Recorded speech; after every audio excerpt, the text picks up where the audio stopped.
नमस्कार विद्यार्थी व पालक मित्रांनो, मी ऋषिकेश कुलकर्णी आपल्या सर्वांचं व्हायब्रंट ऍडमिशन गायडन्स या आपल्या YouTube चॅनल मध्ये स्वागत करतो।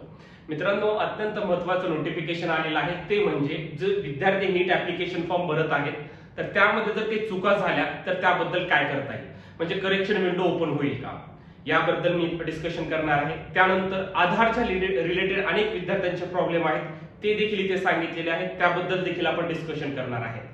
तर एक्झॅक्टली प्रोसिजर कशा पद्धतीने आहे हे पाहण्यापूर्वी मी एक व्हिडिओ अपलोड केलेला होता की NEET application form step by step पद्धतीने कशा पद्धतीने भरायचा आहे। हा सर्व विद्यार्थ्यांनी पाहिलेला व्हिडिओ आहे। त्या रिलेटेड काही अडचणी येत असतील फॉर्म भरताना तर विद्यार्थ्यांनी पुन्हा एकदा जाऊन तो व्हिडिओ नक्की पाहायचा आहे। तर एक्झॅक्टली बघा काय सांगितलेलं आहे इथे। तर एक अशी जेव्हा आपण फॉर्म भरायला जातो तर त्यावेळेस इथे अशा पद्धतीची की विंडो येत आहे। त्याच्यामध्ये काय सांगितलं, इन्फॉर्मेशन 3 प्रकारचे दिलेले आहे। अटेन्शन कॅन्डिडेट्स, इथं काय सांगितलं बघा, आधार ऑथेंटिकेशन और data issues. Dear candidate, if you have encountered Aadhaar authentication और data issues during registration, please log in by using your application number and password. Aadhaar log in is disabled.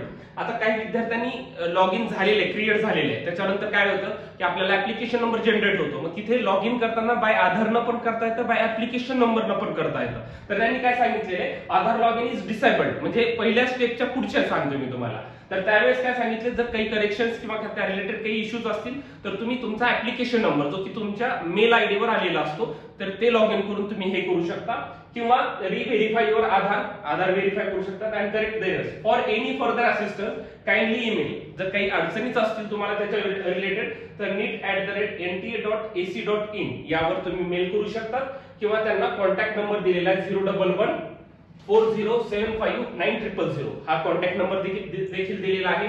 महत्त्वाचं पुढचं बघा काय सांगितलेलं आहे, attention candidates, a correction window shall open. सगळ्यात जास्त महत्त्वाचा पॉइंट आहे, correction window shall open after registration is completed for candidates who have completed payment and need to rectify information. महत्त्वाचं म्हणजे करेक्शन विंडो येणार आहे का, तर 100% येणार आहे। आपण सांगितलेलं होतं की करेक्शन विंडो येईल, जसं की लास्ट टाइम जेव्हा फॉर्म सर्व संपले त्याच्यानंतर 3 दिवस दिलेले होते, 3 डेज फॉर करेक्शन दिलेले होते त्यांनी लास्ट इयर। सेम फॉर्मॅट मध्ये आता पण यावर्षी त्यांनी आता काय सांगितलेलं आहे की जेव्हा कॅन्डिडेट्स हे सर्व होईल, म्हणजे फॉर्मची डेट म्हणजे 9 मार्च लास्ट डेट आहे, 9 मार्चच्या पुढे करेक्शन विंडो साठी त्यांनी टाइम देणार आहेत आणि आपल्याला त्यावेळेस करेक्शन करता येतील। ज्या विद्यार्थ्यांचे पेमेंट झाले, कारण की आफ्टर पेमेंट करेक्शन करता येत नसतं, ज्यांचे पेमेंट झाले काही मायनर चुका जर असतील तर आपल्याला त्या म्हणजे कुठल्याही प्रकारचं काही करेक्शन असू द्या ते नक्कीच करता येतं। फक्त विद्यार्थ्यांनी आता त्या रिलेटेड काही टेन्शन घ्यायचं नाही, तुम्ही तुमच्या स्टडीला अभ्यासाला लागा, फॉर्म मध्ये जास्त वेळ किंवा जास्त विचार करत बसू नका। एवढं मात्र नक्की सांगतो की कुठल्याही विद्यार्थ्याचा काही मिस्टेकमुळे नीटचा फॉर्म रिजेक्ट होत नसतो, हे लक्षात घ्या। तरी पण काही मायनर मिस्टेक झालेली असेल तर आपल्याला इथे करेक्शन विंडो त्यांनी प्रोव्हाइड करणार आहे।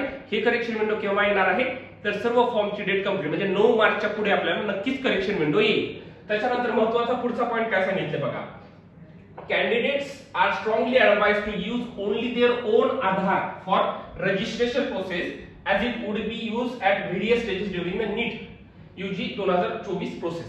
आता इथं बघा काय म्हणलं, ओन आधार।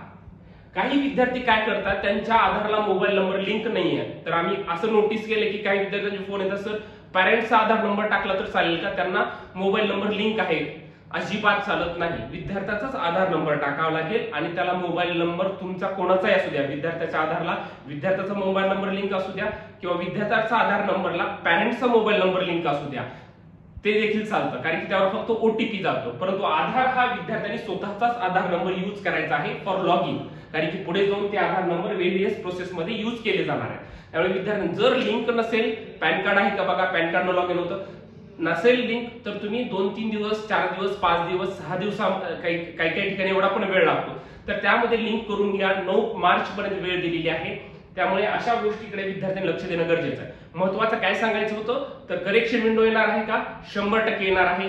जरी काही चुका झाल्या असतील काही टेन्शन घेऊ नका, त्यामध्ये वेळ घालवू नका, बिलकुल पॅनिक होऊ नका। काही विद्यार्थी मायनर जरी काही मिस्टेक झालेली असेल तर पॅनिक होत आहे आणि त्याचा परिणाम त्यांच्या अभ्यासावर होत आहे। त्यामुळे विद्यार्थ्यांनी अजिबात या गोष्टीकडे लक्ष द्यायचं नाहीये।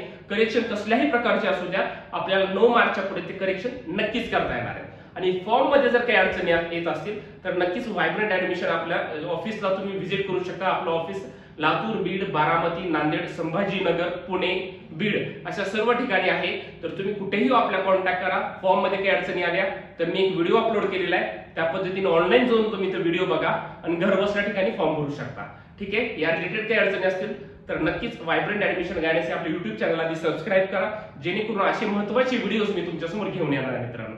Thank you so much.